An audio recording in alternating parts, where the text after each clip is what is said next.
Hello বন্ধুরা, দেখো আজকে আমি মাছের ঝোল বানাবো।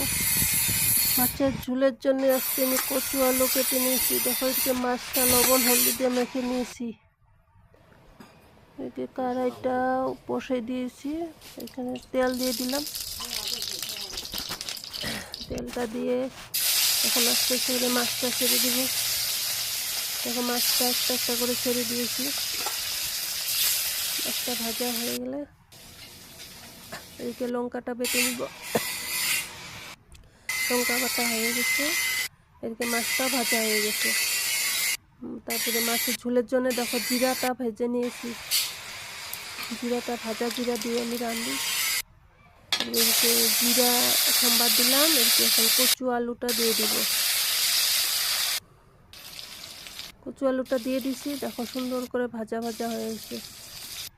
লবণ, হলদি, কাঁচামরিচ, কাঁচামরিচ না সরি লঙ্কা দিয়ে কষিয়ে নিলাম। কষিয়ে নিয়ে তারপরে এখন জল দিয়ে দিব। জল দিয়ে দিচ্ছি। এখন দেখো এখন বলক আসবে। বলক আসলে এই যে বলক এসেছে, মাছটা এখন দিয়ে দিব। মাছটা দিয়ে দিলাম। মাছটা দিয়ে তারপরে যে জিরাটা ভেজে রেখেছিলাম যে বেটে তরকারিতে দিয়ে দিব। তরকারিতে দিয়ে দিলাম। দেখো এদিকে ধনিয়া পাতা দিয়ে দিলাম, বিলাতি ধনিয়া পাতা। মাছের ঝোল রেডি।